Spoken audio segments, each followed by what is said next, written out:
Well,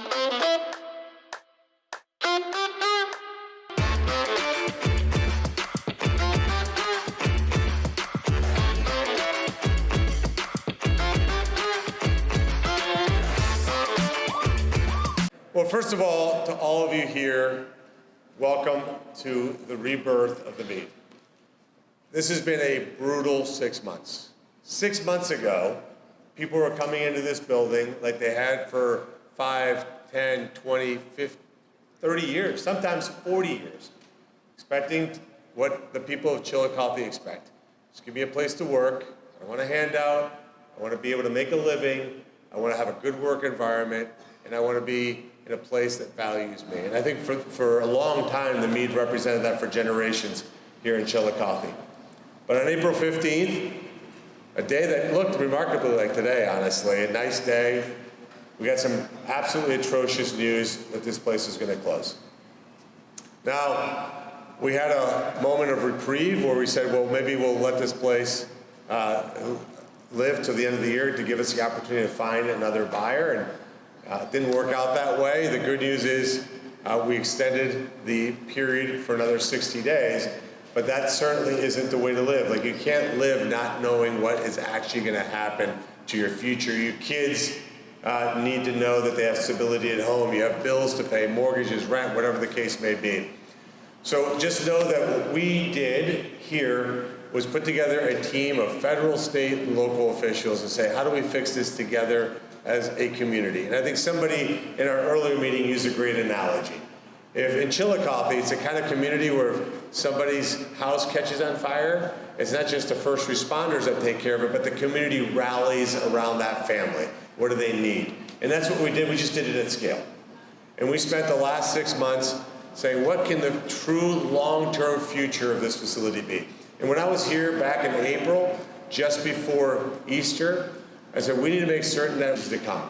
We went through a very long process with a lot of community input, a lot of vetting, enormous amounts of time spent figuring out who is going to be that next partner.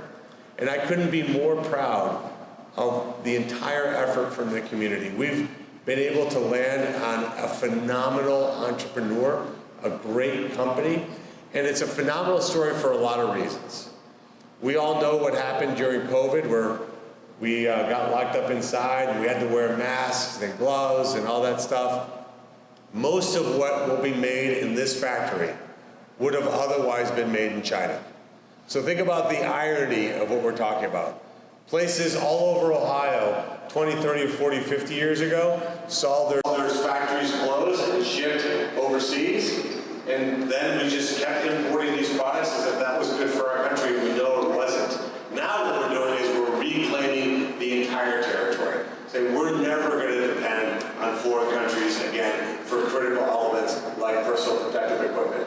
So not only is this equipment made here in America, it's soon going to be made right here in Chillicothe, Ohio. So the equipment that will make nitrile gloves in foreign countries, in Canada, in Guatemala,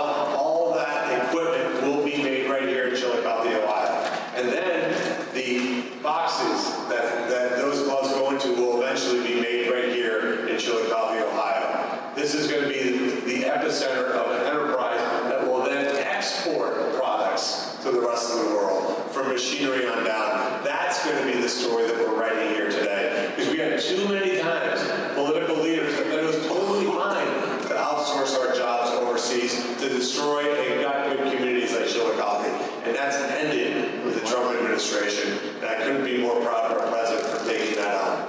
So this facility, what you see here today, and I want the media here to make certain you talk to the people who worked here for 5, 10, 15, 20 years, and have them describe to you what's happened in the last 3 days, what this looked like 3 days ago. Because that's the 3 days ago is when Pixelle transferred the ownership of this property to U.S. Medical Glove to what we call U.S. Paper Mill Company, and they even have a logo and swag already. 3 days. Bathrooms are now clean, and what we're going to see here is people in Chillicothe that will come here and have pride in their job, pride in their workforce, that you're handing a well-made product that's made in the U.S. Think about this for those of you who are, how many of you are veterans? Raise your hands. Let's give them a round of applause, please. Imagine you're a veteran and you get treated at the VA here in Chillicothe. Do you want the gloves that your nurses and doctors are wearing to come from China? That makes no sense. It's going to be made right here in Chillicothe, Ohio. Couldn't be more proud of that. So this is a great day. It's the beginning of a journey for not only Chillicothe, but for Ross County, in fact, for all of Ohio, because we're going to take our territory back. We're going to make certain that we reestablish a very simple concept, that a mom or a dad can have one job, raise kids, live in a safe community, go on vacation every once in a while, and retire with dignity because they had a job available to them that allowed them to do that. That's the essence of the American dream. That's what I fight for every day in Washington, D.C., and that's what we're going to bring back. So super proud of the team for being able to do that. If I went through the list of people who are responsible for this, we'd be here all afternoon, so I'm not going to do that. But what I will do is say one last thing before I introduce our guests. Want to give some positive shout outs here at the end of this process to Brian Schwartz, specifically at HIG Capital. Obviously, as you followed this journey, let's just say we weren't always friends during the last 6 months, for good reason, but we did land to this place, and HIG has committed to provide and has already deposited $5.5 million into an account that will go to benefit the people who are most affected by the closure of this facility. The local stakeholders, meaning the county commissioners, economic development organizations, the mayor, the city council, will work on figuring out how to disperse that money. The first disbursement of $1 million will go out sometime in January, and the other $4.5 million will go out in about 5 years. That money will sit in the meantime in an Ohio bank, earning interest, but just know that we're going to be giving $5.5 million to help those who are most affected. We're going to figure out the best way to make that happen. And what you need to know from me in my office is that we will not allow something like this to go unchecked anywhere in Ohio. We want businesses to come to Ohio, but we're not going to allow businesses to wreck and destroy this, that want to prop our communities up, that invest not only in the infrastructure of the town, but in the people of the community. That the company being in Ohio makes our communities better, not the other way around only, which is typically the way that's been viewed. We're flipping that whole conversation around. This is about bringing companies here to make our states and our state and our local communities better. I want to introduce a person that has been probably fielding more phone calls from me than he probably ever wanted to. He's your absolutely amazing county commissioner. When I was here for your fair, I thought I would be here for like an hour. That's typically, when you have 88 county fairs, you try to kind of budget how much fried Oreos you can eat. But he took me to every corner of the fair, and I think we spent like 5 hours together. This guy loves this town. He loves the people in this town, and he's an amazing county commissioner, amazing man, amazing dad, amazing husband. David Thomas, come on. David Glass, come on.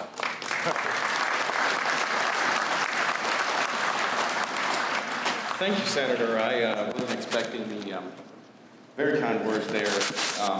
Look, I prepared some notes today. I like how Senator Moreno spoke extemporaneously there, and I can do that too sometimes, but in front of all of you, this is an important moment, and I want to make sure I get some of this right, and that's why he's a senator and I'm a county commissioner. First, I want to say how honored I am to stand here on behalf of our entire team, our local folks who have been involved in this, and of course my colleagues, Commissioner Jim Lowe and Commissioner Jack Everson. This is a critical and welcomed investment in our community.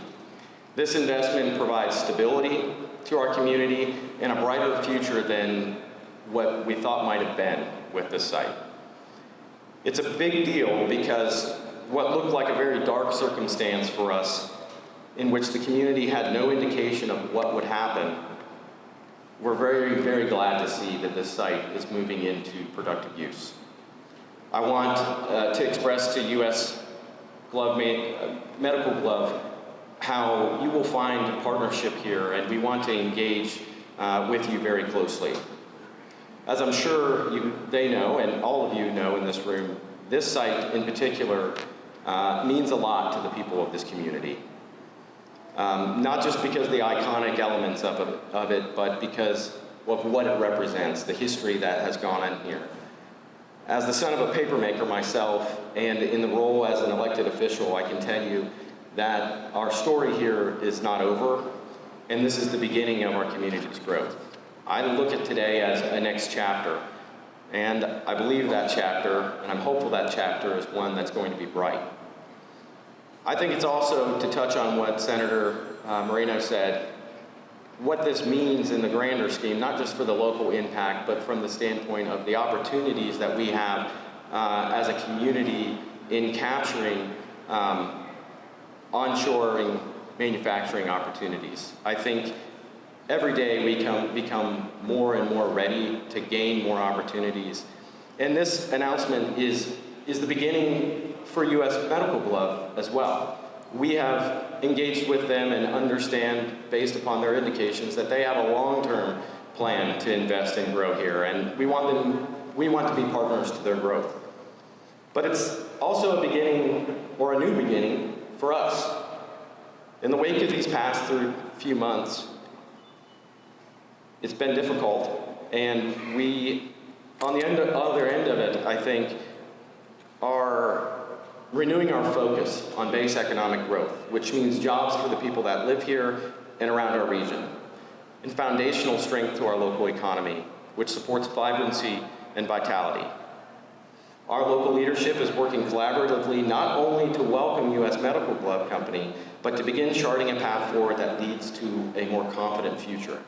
Growth must become a mantra that all of us begin to adopt more frequently.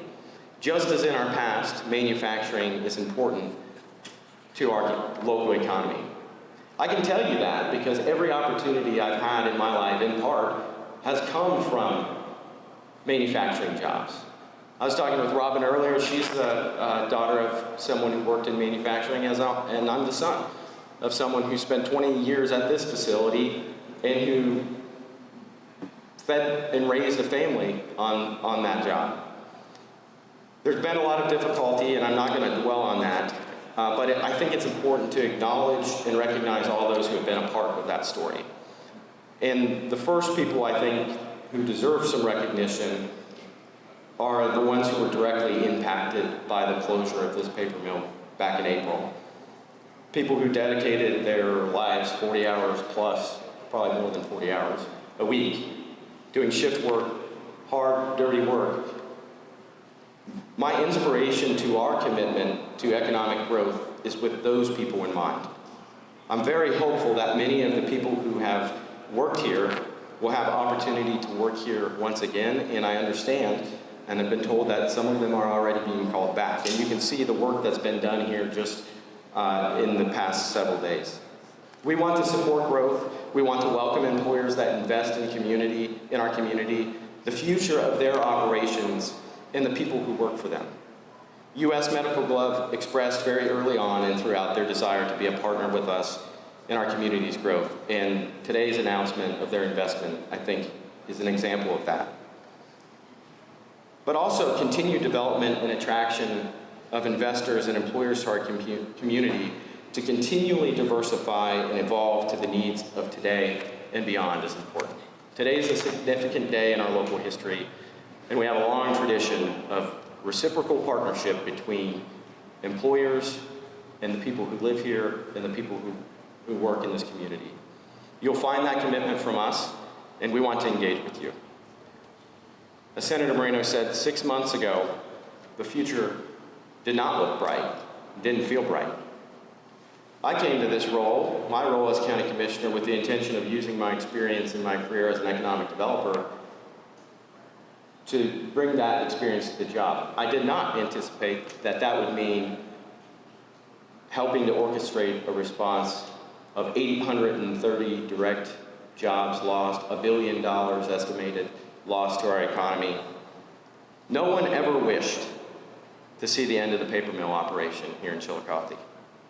That point became very abundantly clear in the days and weeks and months following that announcement. But we also saw in the midst of that uncertainty a lot of solidarity, a lot of unity, a lot of the community rallying together, as Senator Moreno said. Local businesses rallied together and offered discounts and support for those who were being displaced. The Chillicothe Paints, I attended the Paper Mill Workers Appreciation Night, where they played as the Mill City Stacks. Thousands of co-signers in our community joined a letter that the local stakeholder leadership had drafted saying, we want a voice, we want a seat at the table for what happens in our community. We don't want to be left stranded with a site that is unusable in the future. Those countless examples reflect our commitment to employers here, and U.S. Medical Glove is a part of that. They're going to be a part of that. So thank you. I will give them very serious recognition in the fact that they were the first and among the only potential buyers of the paper mill who reached out to the local community very early. They engaged with us months ago. They expressed their intentions, and I will not forget that Saturday morning meeting when I met many of you. I have to say thank you to Senator Moreno, who has been pivotal in the response from day one and has played the most crucial role in this outcome. He saw the opportunity here. He knows how good the people in our community are and the value of this site. Most importantly, he sought collaboration, not just with us, but intense engagement with the previous owners of this site, and brought U.S. Medical Glove into the discussion very early on. He also announced in April that he would have staff locating here in Chillicothe, and his state director, Alex Scharfetter, has been at the center of a multifaceted response and has been a part of every meeting that we've held and probably every meeting that the senators held. I want to thank all my colleagues and stakeholders across our multiple jurisdictions as we worked through these past months. Congressman Taylor is here, Senator Husted, Governor DeWine, Jobs Ohio, and Ohio SE. Your partnership and continued commitment to support growth for Ross County in this region is critical and invaluable, and I say thank you for your contribution and thank you for your commitment to continued support. Thank you to our Pixelle response team made up of representatives from city, county, economic development, Tammy's here, Job and Family Services, Chamber of Commerce, Mike is here, the Montrose Group LLC, American Structure Point. As I've said before, this is only the beginning. Ross County is deploying resources and renewing serious commitment to growth and vitality. The time is now, not only just to welcome U.S. Medical Glove Company and support them aggressively in partnership with open arms, but also to ignite ourselves with a commitment to the future of our community. That is only possible when we invest in growth, and especially when we work together. This has been an example of excellent partnership, not only across government jurisdictions and agencies, but with private stakeholders and the community itself. I'll close with this, and you can make of it what you wish. I sat in an economic development meeting earlier this week, and I heard some very wise words, maybe. I think they're wise, but I know they were honest. No one knows what's going to happen. That doesn't really sound profound or anything, does it? But we didn't know the paper mill was going to close when that announcement came.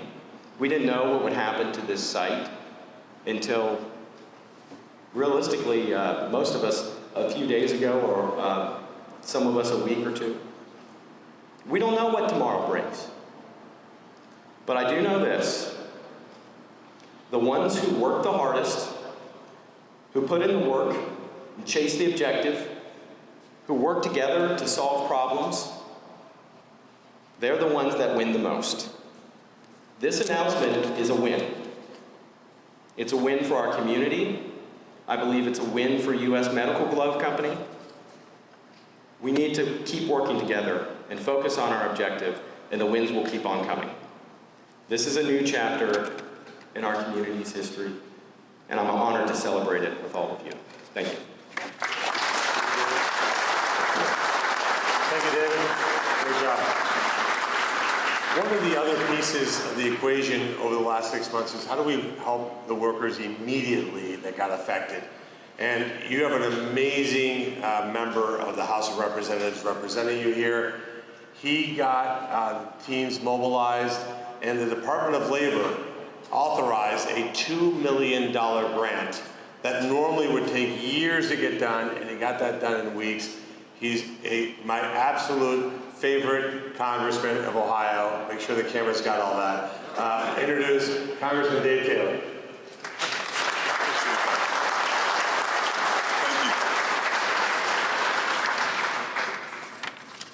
Thank you, guys. Thanks for having me here. This is obviously a very joyous occasion. I moved heaven and earth to make sure I could be here for this, and it's an honor to be here. But before I get into the comments I have about the good news here, I do want to recognize briefly, as Senator Moreno sort of just alluded to, we know that what's happened here today, great as it is and great as it will be, doesn't fill the gap that was left behind by losing the paper mill. We know many people are still hurting, and we will continue to work in my office. I know Senator Moreno's office, I know Commissioner Glass and all the other commissioners will work hard to make sure we find the best possible outcomes for everyone that was affected by that, and you have a word on that.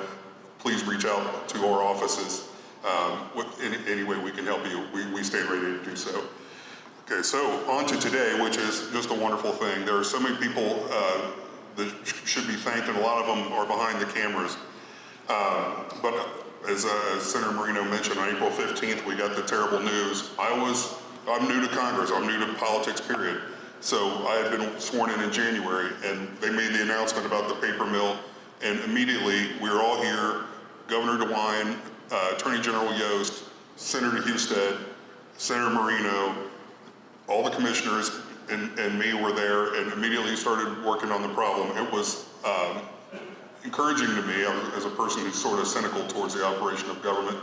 I knew it was going to be a great challenge, but I was glad to see everybody working together, trying to cover all bases to make sure it happened. So, and also Jobs Ohio did a fantastic job on this. The whole team was amazing and continues to be amazing. So thank you to them for their help.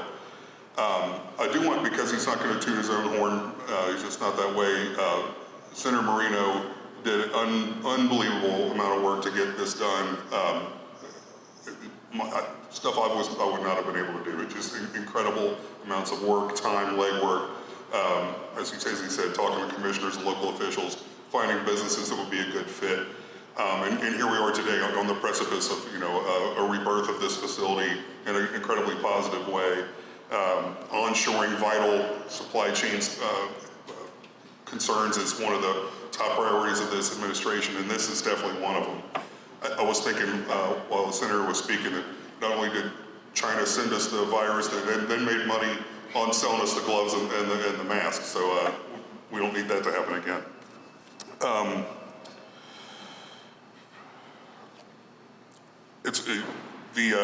We just passed the working families tax cuts in Washington D.C. and Senator Moreno was instrumental in that as well. And that bill encourages investment in things like this.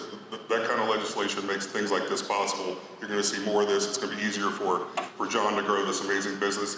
And this is what's possible when a great American company like John's locates itself among some of the greatest workers in America who are ready to work, know how to work.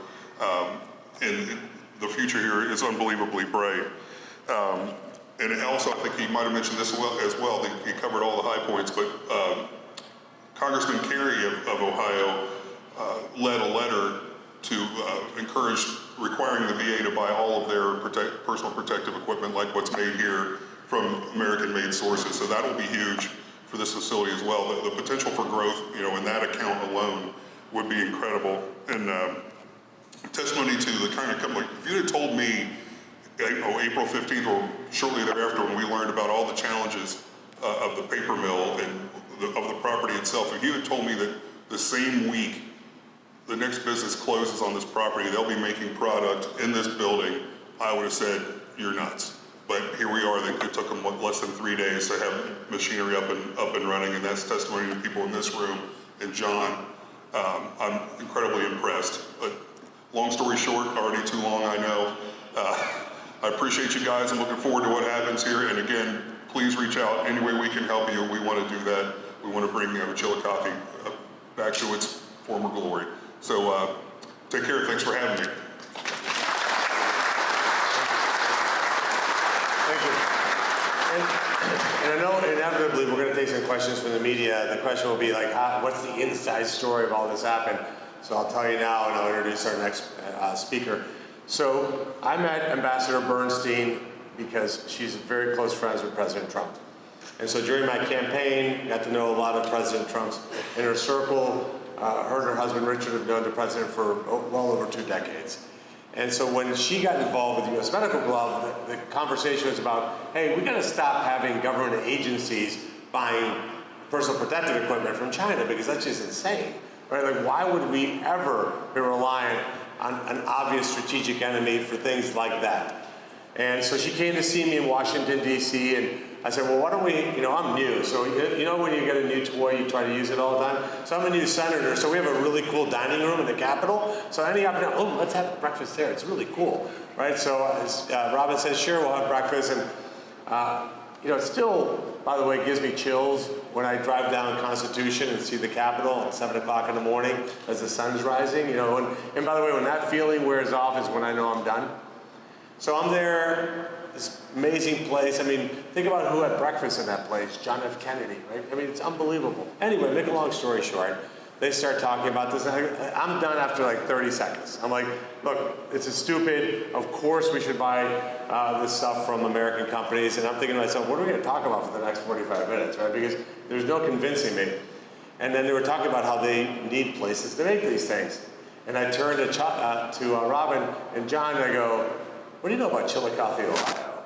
And she goes, well, tell me about Chillicothe, Ohio. I told the story about the meet and what just happened. I had just been here just after that meeting in late April. And we started talking about it and talking about it and talking about it. And they're wondering what else are we going to talk about because that's all I discuss. And as I said to Robin and to John, that was the most expensive breakfast they've ever had. Because here we are with hundreds of millions of dollars of investment coming into this community. And I know they're going to be a great steward because I know Robin will never, ever let the president down. And I know John will never let this community down.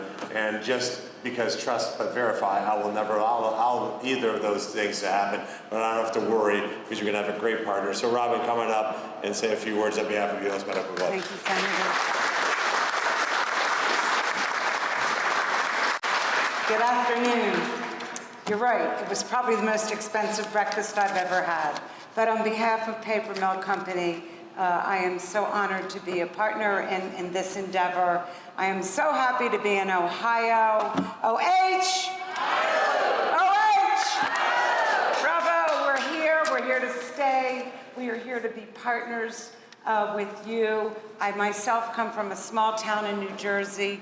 I understand the ramifications of what happens when a leading industry leaves a community. And when you can't educate your children, I know mothers are over their checkbooks figuring, how are we going to pay the rent? How are we going to pay the mortgage? How are we going to pay that car payment? How am I going to get my child to soccer practice for school? And when you can't educate your children and give that child a hope for the future, what is going to happen to that child? It's going to be drugs, it's going to be crime, and it's going to be people with no hope for the future.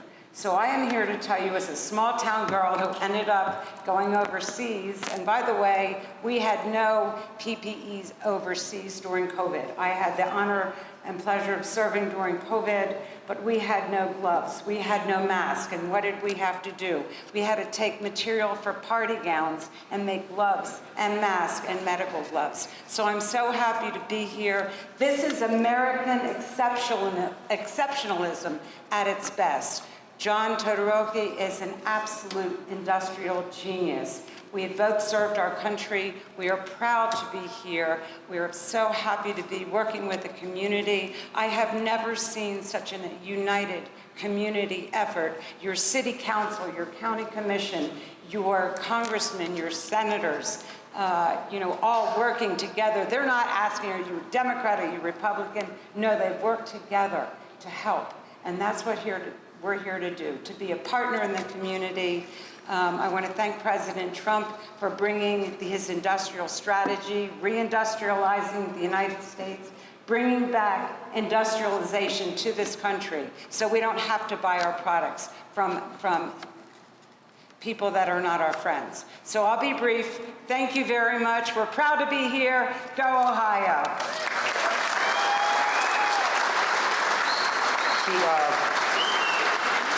Robin mentioned to me that her husband normally wears a University of Miami, Florida jacket. She's got the Ohio State one. I said, well, one team was the national champions last year and not the other. So, look, just because I know the media is going to want to know some of the numbers and details, the closing on this property happened at 3 p.m. on Tuesday. I just want to process that for a second. It's barely past 3 p.m. on Friday. So Tuesday, 3 p.m. till today, what's happened? You see it here, already machinery ready to go. You mobilize a team of 45 people from their corporate headquarters that come here and have already hired, in that period of time, 60 people to come work at this facility, and there'll be many, many more. They haven't even sold one glove yet. So you can see where the opportunities are. Out of total deference to John, he said, don't set expectations too high. And I said, me, I would never do that. But look, the reality is this is going to be a very incredible, thriving business. For me, it will be a total and complete success when we exceed the employment level what was here in the past, when we see the investment level that we would never have imagined. And I also want everybody to understand that John and U.S. Medical Glove did this without 1 cent of taxpayer dollar offered to them. No money was provided from any entity other than their own private funds to make this happen. And I think that deserves a huge round of applause.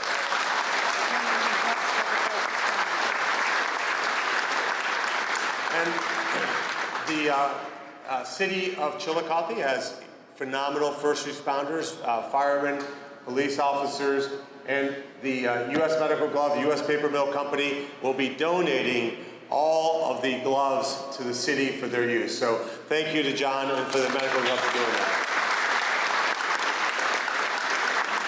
All right, so that's a wrap. We'll take a few extraordinarily friendly questions from the media. Hi, Senator. So are all employees back here now, and when does the plant officially reopen? So the plant's open now. It opened Tuesday at 3:01 p.m. They had to do a lot of cleanup. There was evidently, again, talk to the employees, ask them what the bathrooms look like, ask them what this whole space looked like. You know, you can't have a successful business unless the people who work with you have pride in their work environment. That's the big thing John's bringing here. So he's gotten through the employment process of hiring 60 more people. But again, you can see what's going on here. Eventually, this will be multiple lines producing gloves. The equipment will be produced over there. Eventually, the boxes that you see in front of you will be produced here. So this is a ramp up. And I want to make this clear because I think sometimes people miss the lead here. This is nothing that isn't going to happen without an enormous amount of hard work. This isn't just going to be snap your fingers and everything happens magically. This requires every single person, the first 60 people hired here, John, Robin, to really dig in, and it's going to be a collective team effort to make sure that this place is successful. But look, my metric, like to answer your question, my metric of total success is we've gotten through all the employment of the people that work here who want to work here. Maybe there's people who are close to retirement. And Congressman Taylor said something really important. There was a lot of people that, I'm just going to say the word, felt cheated, maybe rightfully so, out of pensions and vacation time. And John and his team is doing everything possible to restore vacation times, to restore days off that were promised. The medical benefits program is already, I'm being told, much better. We want to make everybody at least whole or better. Now, that's going to be a journey. That's not going to happen because we're here today. Congressman Taylor and myself will work tirelessly to get to that point. How many jobs are you creating and Yeah, so we are also working, so if you couldn't hear it, the question was, I'll answer the second one first, pay range. That was also really important to me. As we vetted proposals, and there was lots and lots of proposals, and I apologize to the workers here because I know what that meant for you when you had companies visiting and then you'd hear, oh, this company's doing this and this company's doing that. They had to visit, and I know that the last 6 months, probably that process made it excruciating. But one of the things that was critical to me was we didn't want to say, okay, we replaced 800 employees, but they're making half of what the people were making before. Like that, to me, that's not a win at all. So John and his team is working very, very hard to match or improve on the workers that he's bringing on so that nobody's going backwards in compensation. That's really, really important. So they're working very diligently. Again, also the benefits program. In terms of the number of employees, look, that's going to be dependent to a large extent on what we're able to do at the federal level to make certain that we aren't buying Chinese-made gloves for the VA, for TSA, for HHS. So we have to do, by the way, follow the law, by the way. The law says we're supposed to be doing that. Biden unfortunately gave enormous amounts of exemptions to these agencies, and these agencies got hooked on these exemptions. So for me, it's about making sure that we have a critical demand. But look, you could see 1,000 people working here if this place does what I think the potential is. Now, look, that's me saying. I'm not speaking for anybody from the company. I think the potential is there. When you think about this kind of equipment, which, by the way, is their design, they currently make it in Illinois. We're going to make this equipment here. The boxes, they've never done that before. They've never made their own boxes. The boxes come from Mexico. So imagine the gloves are coming from China, the boxes are coming from Mexico. All that will be right here, vertically integrated supply chain with stapled right here in Ohio. The chemicals, by the way, are going to be coming from Cincinnati. That starts in a couple weeks. So this is a great deal from Ohio, and I think we can make that all work. Senator, paper is so deeply rooted in this community's identity. What would you say to the people who are a little worried about losing that, but they're still excited for this future? Well, look, boxes are going to be made here at some point. Look, we worked really hard to see what's out there. We had the 3 largest paper companies on earth fly to Chillicothe, Ohio, to look at this place. And I don't like to say this because I don't like to look in the rearview mirror, but the people who worked here know what I'm talking about. It's like a car. If you let a car go too long without taking proper care of it, it becomes unsalvageable. Sad. It should never have come to that. There should have been an intervention 5, 6, 7, 8 years ago and taken profits and said, let's reinvest and keep this place going. But that didn't happen, so here we are. But we will still, if you see the name of the company, U.S. Paper Mill Company, LLC, we will be making boxes in this facility, crates in this facility. But they've, again, never done it, so we got to get that started up. But just know that there is a mission piece here, which is these gloves, you're taking business away from China, and you're going to be helping American citizens with gloves made with great pride here in Ohio. Can I follow up? Sure. If I could follow up with that, because it was a question about the identity of our community. Yes, paper has been tied to the identity of Ross County and Chillicothe for 200 years. But it's not, I don't think if you ask the people who worked here, it's because they love paper. And I think that's reflected the same way with the community. It's not so much about what we make, it's about that we make things, and it's about the jobs that are associated with making things. And there's pride that comes with going to work every day and knowing that what you're doing is making something and producing something. And so for us, I think, speaking about the community, yes, it's hard to turn a page when you know, the moniker Paper City, but I don't think you have to get rid of Paper City, that moniker, because we just know it's about the jobs, it's about the relationship that exists when folks invest here. They are supported when they invest here with commitment, and that investment equals investing in the people investing in the facility to stay profitable, to stay competitive. And I think that's what we lost in so many transactions of this site prior to, prior even to Pixelle. West Vaco left. What we experienced in years following was a lack of reinvestment into this facility, a lack of competitive profitability in the marketplace. So I appreciate the question, but I think we're most excited about this site, but also just getting back to a commitment that means growing our economic base. And there's incredible opportunity right now across the country, and we're getting ready for it. By the way, there's also phenomenal semi-trucks made in Chillicothe, Ohio, called Kenworth. And we're going to have tariffs on foreign-made trucks coming into America starting November 1 to make certain that the trucks made right here in Chillicothe, Ohio are advantaged, and trucks made in Mexico or anywhere else are disadvantaged in this country. So you're going to see great growth, and that happens November 1, which is also very, very positive. Just to follow up on the number of employees, I know you want it to grow over time. What's that initial wave as far as numbers? And also, this is an enormous site, like 468 acres, I believe. So how much of that is going to be used for? Yeah. Well, look, the first part of your question, which is again about the employment numbers. Look, here's what any entrepreneur will tell you. You have to see how business develops over time. So what we're not going to do is commit. I'm not going to do is make commitments on behalf of a private business. What I will tell you is that I looked at their business plan. It's extremely exciting. But it's got to happen in a way where the business has got to be there. By the way, I'll tell you this, in that business plan, which is unbelievable, it wasn't 60 employees in 3 days. It was a lot less, right? So because again, you have to ramp up. They're moving as fast as I've ever seen any business move. So they will set, channeling my inner John, he's going to set low expectations, he's going to shatter them. I'm very confident of that. In terms of what happens to the entire site, I think that's a very good question, and we had that meeting with our county commissioners, the city council, the mayor, the economic development organizations. Part of the blessing that came with all these proposals over the last 6 months is there's a lot of interest in doing something here.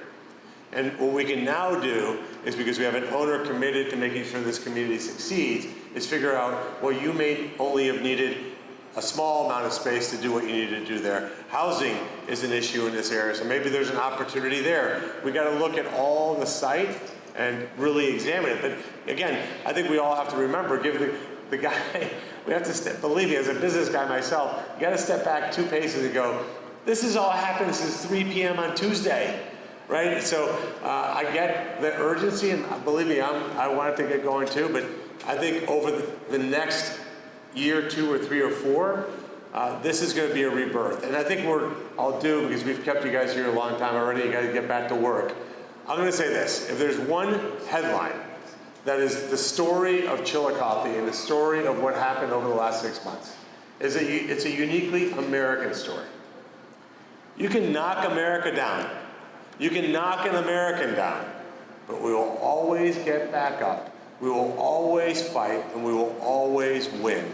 And that's what's made this country, and this state, and this community, the envy of the rest of the world. Because we have just begun to get back up. And the future of this community, the future of this state, has never been brighter than what I see it today. Thank you to the hard-working men and women who went through 6 months of hell. 6 months of hell. Not knowing what your future looked like. I saw it in your faces on April 15th, and I know it's still hard for you to process what happened over the last 6 months, but this isn't mission accomplished banner behind me. I'm not now saying, okay, I'm done, I'm going to check Chillicothe off my list. Alex has moved to this community. He is going to be here every Monday at these meetings to make certain that the future that we all want for this town is the future that we get. So this is the beginning of the process, not the end of the process. Thank you for coming. Thank you for the hard work. Thank you, Robin. Thank you, John. Thank you, David.